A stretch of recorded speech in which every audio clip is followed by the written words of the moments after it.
አጋዝያን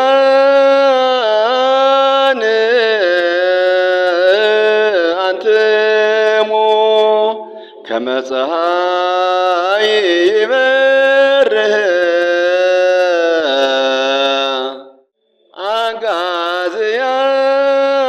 አጋዝያን አብዘግ ግዕዝ ዩቱብ ቻናል ትምህርተ ግዕዝ ትምህርተ ቅኔ ትምህርተ ዜማ ክመሓላለፍ እዩ ኖቲፊኬሽን ንክበፅሐኩም ላይክ ሼር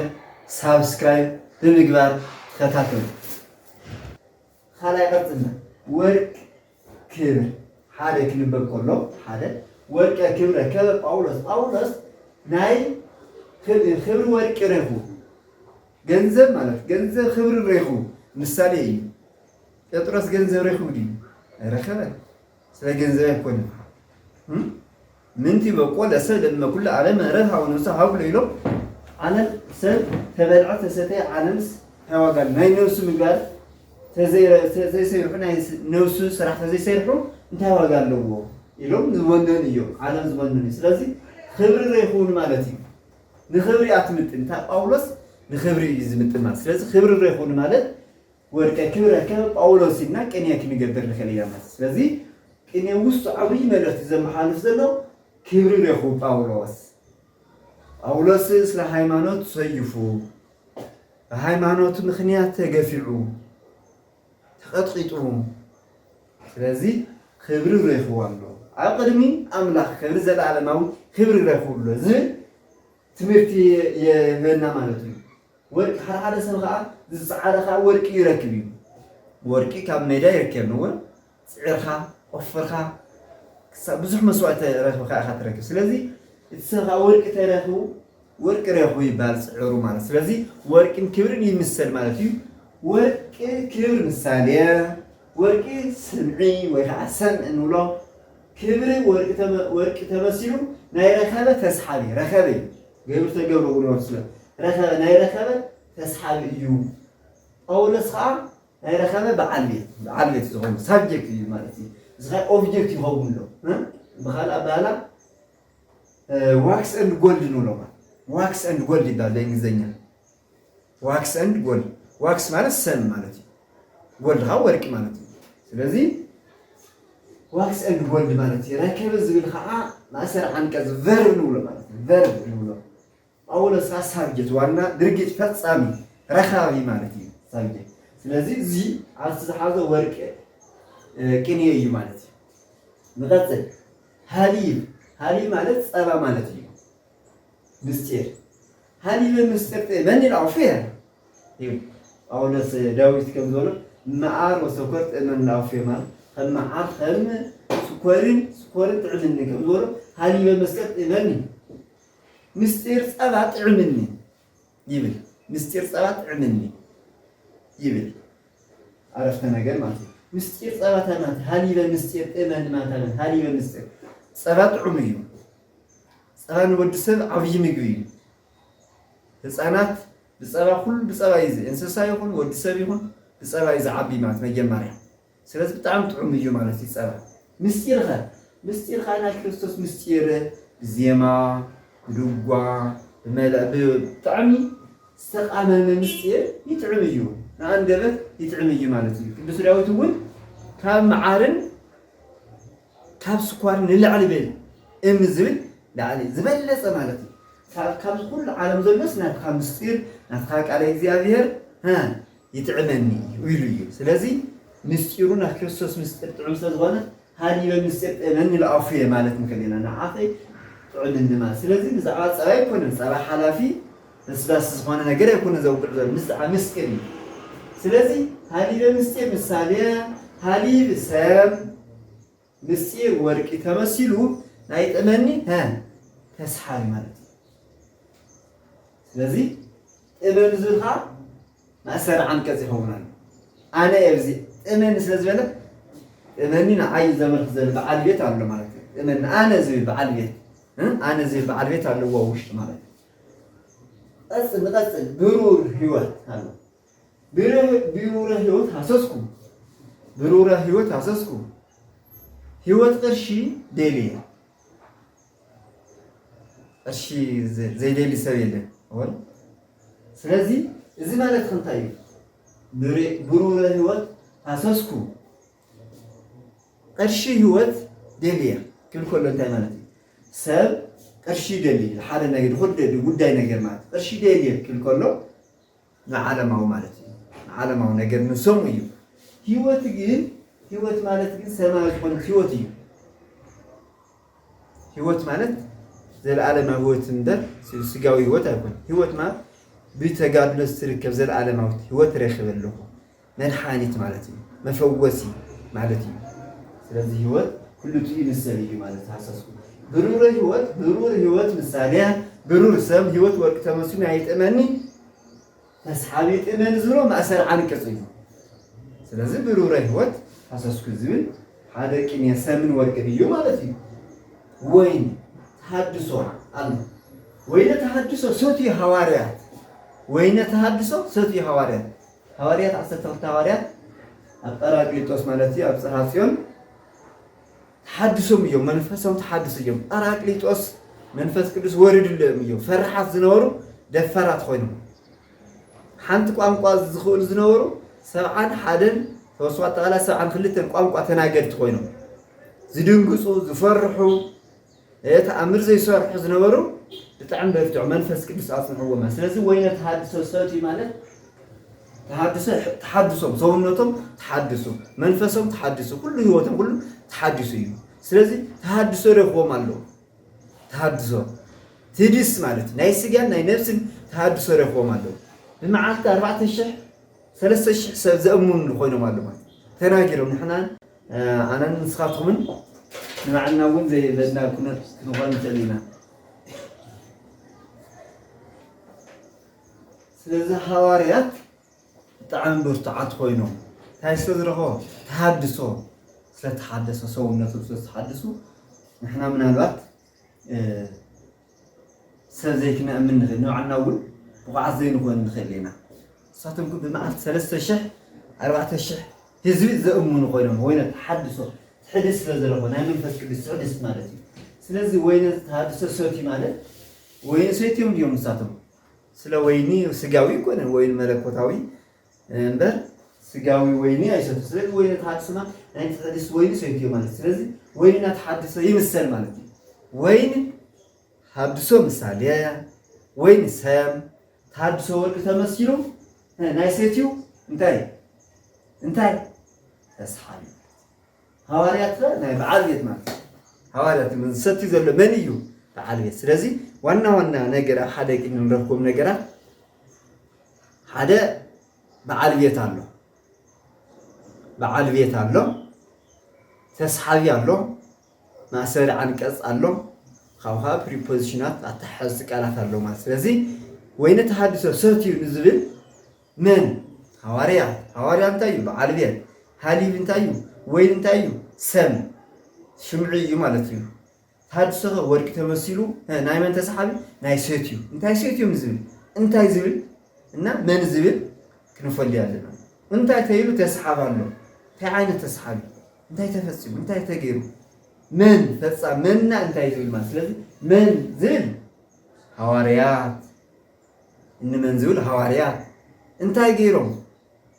ወይን ተሐድሶ ሰትዮም ዝብል አረፍተ ነገር ይህበና ማለት እዩ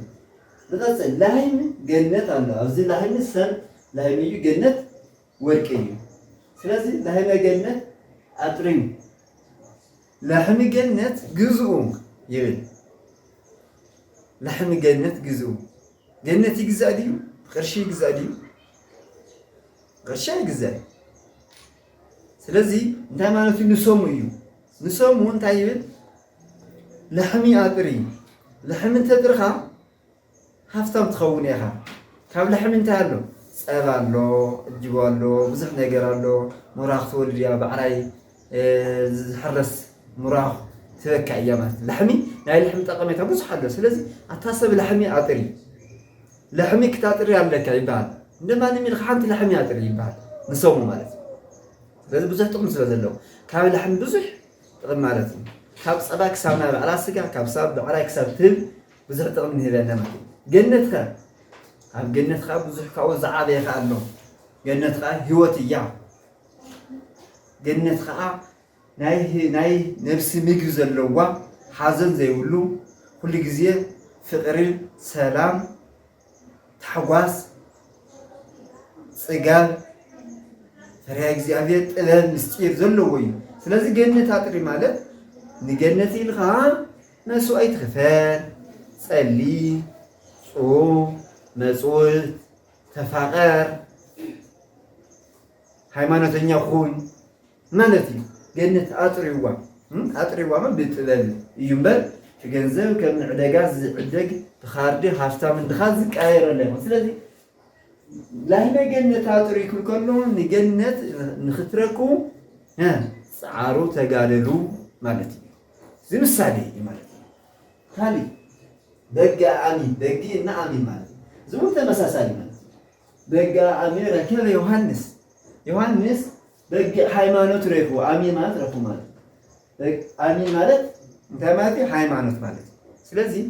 ዮሐንስ በግ አሚን ረኩ ማለት ዮሐንስ በግ ወይ አጥሪ ማለት ኩል ረኩ ኩል ሰላም ነገድ ረኩ ባልህ እንዲሁ ስለዚህ ከመይ ዝርከ በግ ከመያ ተቀሺ بنورت خا تركاور ستركا جن أمين خا هيمانت خا بتجادل ريخو ومات يوحنس متمك يكون يوحنس ولا نقول قد كل يوم من بستسمع نجنة هيمانتهم إلهم استجادل اليوم يوحنس متمك يكون خسارو سوالف تبع هيمانت مخنياتي يتوسو بيسيتوا وكا أو فيليبوس نابلا فيليبوس وود نيهرس مالتيو يوقس أسلت نبرة بهايمانوت مخنيات تسيفوا مالتي سلزي هايمانوت رخوا مالتي أبصر أنسى أملاك زين أنسى أين نبذل أنسى أملاك أيضا أنسى بينه أملاك بينه أنسى أملاك نخلو يفرحيو أنسى أملاك نخلو يفرحيو أنسى أملاك نمن يفرحيو نخلو أملاك أنسى زين ويحا أنسى أملاك زين أين نبذل نهشمنا نأسمات ناي أملاك ناي ملائك ناي سب تناويو يكون أين نبذل ناوزي نسعود النقيبة بقى أمين ناي مجنة وينتهدسي نبذل زين أملاك بينو أنسى بل سمعي زلوق سمعي زخونة أين نبذل محارات مالتي سمعي زي سمعي زي سمعي كل تسمع في تغيير مالتي أنا سمعي أملاك سمعي الزجين خلته سلذي يسمع آمين أيسمعن بقي يسمع سلذي قليل سلذي أنا أملاك لو كله يفرق لذي هذا خطرهم زجورة خافتي كنين تاي وداعة العالم في الليل أنا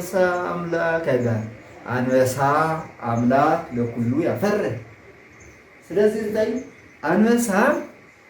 أملاك نقول يفرح مات أنا أملاك نقول يفرح يوم مالتي أنا رئيس أراويتي إنسات يفرح إنسات يفرحهم فلذي وانا لك أي مالتي يفرح كلهم يفرحهم لي مالتي كريستوس سومي أملاك أنا كله يفرح تحت أملاك يله تحت مالتي على أملاك يله كله جباري كله وطني كله وفصامي كله نخلص جمرة نخلص فصمة نخلص فترة أملاك سكونة نخل يفرحيو أملاك أنسى نخل يفرحيو مالتي سمنا ورقة سلازي أنسى أملاك مثالية أنسى أملاك هنتاي ورقي خوينو نا يفرح بعالية ديو لازم الغابكي بكله لا زي تاي مسترا قبالي مستري يقبلنا ني من تو إنجليزية preposition يزي ني زمن كلها نايلة بعالية مولو سلاسي لا أقافيشو لا أقافيشو بقول ما مسترا قبالي كلنا يقبالي بعالية يا فرح زمن ما أسر عنك يسحب بل أي سحب نوي خان أسر عنك مولا مالتي يا فرح زمن أصلنا أروي جاي يكتر سبعة أروي يجاي زو كلتو أروي يجاي كنا نبون خلينا بين جنجورن خلينا أروي يجاي يكتر سبع مالك أراويت حاتيات وخا سحتت نسب يقتليو نسب يقتليو يزيو وخا نسب يقتل تمالتيو انتي مالتيو نعدامنا نهيوان سحتت مخنيات نافز موت ميزنا مالتي دجيغاي ادم وهيوان مالتي نعدامنا هيون حتيات مخنيات نافز عالم موت ميزنا مالتي لسب يقتليو موتون نخن موت غيرنا بنتي حتيات مخنيات حتيات يقتل جيغاي يبال بيجز جيغاي تحاولوا جيغاي سيتات يبال ስለዚህ እዚ የጥፊ ወላ ይቀትል ማለት እዩ ሶሙኻ አራዊት ሰብ ይቀትል ይበልዕ እዩ ናይ ሰብ ደም ሰቲ ናይ ሰብ ስጋ ይበልዕ ዓጽሚ ይበልዕ ስለዚህ ሰብ ንጠንቀቕኒ እቲ ኃጢአት አራዊት ሲበል ዝኾነ ይኹን አራዊት ማለት እዩ ንጠንቀቕ የፍርሕ ይቀትል እዩ ስለዚህ ሶሙ አራዊት ጀጋይ ምሳሌ አራዊት ሰምጀጋ ወጥ ተመስሎ ናይ ይቀትል በዓልየት ማለት ይቀትል ዘለኻ ማሰር አንቀስ ይቀትል ሰብ አዘለኻ ናይ ይቀትል ተስሓቢ ይኸውናል ማለት ስለዚህ ቀጠሉን ከም ዝናገራ ንቀጥል ያና በደንብ ክትከታተልዋለሁ ግዚያኹም በደንብ ትከታተልዎ ካላቱን ሼር ላይክ ሰብስክራይብ እናገበርኩም አብጽሑ ያው ቅኔ ዝደሊ ሰብ እንትኾን ካብዚ ክጅምር ኣለዎ እንታይነቱ ማለት እዩ حز ودي لهم بسلام يسراك بن أملاكن يا أبزق يوتيوب channel تمرتجيز تمرتكنيا تمرتزيما كم حلالة أيو notification خلاص حكم لايك شير سبسكرايب بمقبار خطاتهم أغازيان أنتمو كما صهايب